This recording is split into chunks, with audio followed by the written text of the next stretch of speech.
Hi, this is Regina Y. Favors with Journaling Your Setback. And so I want to talk about the seventh stage of setback, which is advance. To advance is to move forward in a purposeful way and make or cause progress.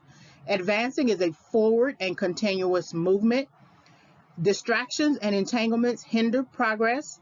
And I want to put forth a question: what is your assignment? So usually when you need to advance, you have already gone through the other stages of setback, and that you need to have in mind that when you are overcoming setback, that it requires you to actually overcome setback, leading to advance. And so advance is to move forward, meaning that you don't need to live in the past, right? That the longer you take to um, sort of drown your sorrows in particular hurts and pains, it will keep you in setback. I think there is a process that you need to adopt when you are working through those pains and hurts, right? Those hurts and pains.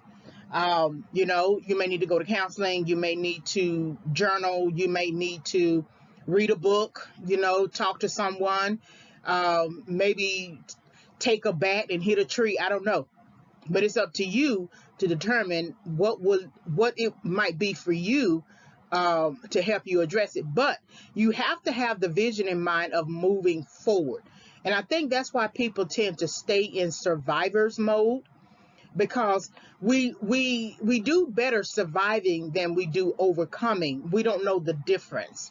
That the surviving is constantly bringing to mind what you went through, and you're still basically surviving it. Whereas overcoming it is having the courage to let it go.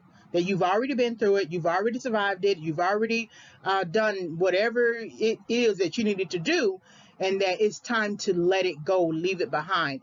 That's why I think sometimes people have problems with letting go an ex, a romantic partner, because while you are investing in the relationship, you giving your time, you giving your money, you giving your heart, you giving everything of you, and to just walk away and not be able to continue to reap from that investment seems illogical.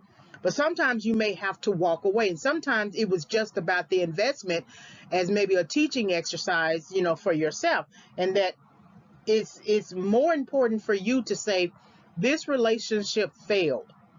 There's no need for me to continue being in a relationship that is prone to fail. It's not working. It's dysfunctional. So how do I get to a point where I say, I gotta let it go? Sure, you may still have issues with some things your ex-partner did, but letting go of the relationship, period, meaning don't dib and dab, don't play the hokey pokey, going with your left foot in and your left foot out. That you have said to yourself, this relationship is no longer.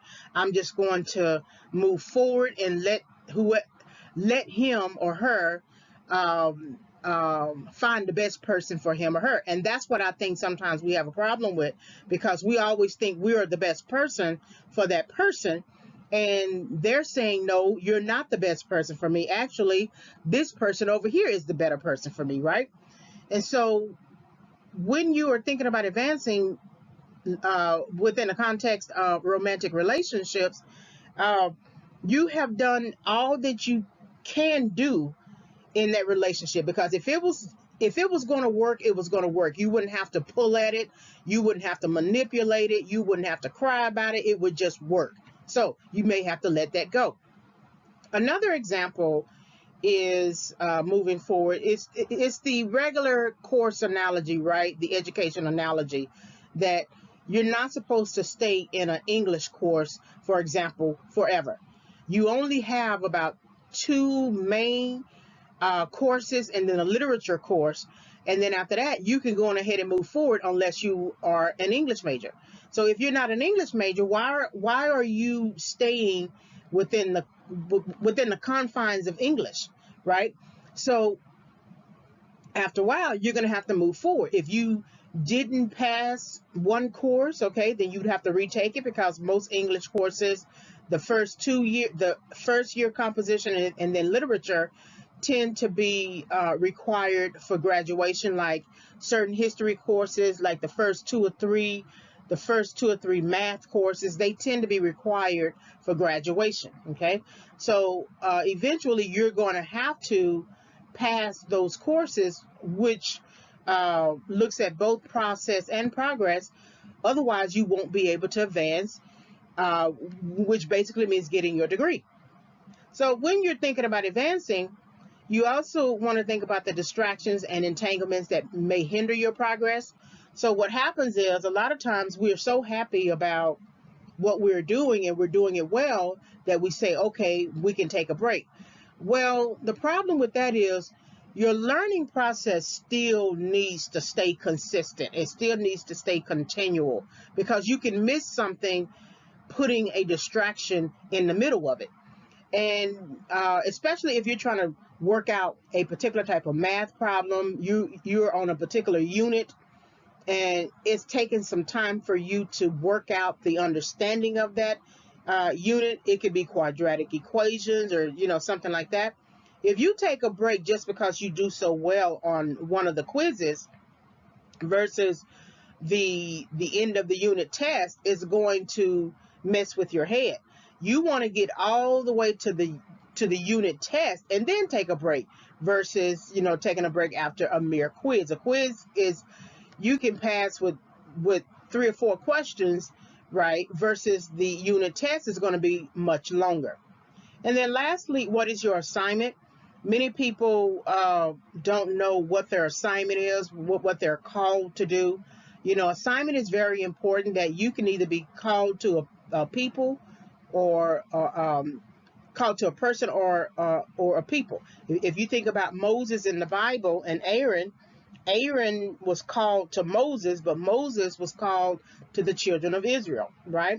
And you think of any other leader that you have come across, think about the group of people that they have served, right? And then any leader who's in a political office, who that person has served. And they tended to operate well in their assignment using their gifts and talents. They did not get ahead of themselves. They did well, and then they basically retired or went on to run for office, themselves.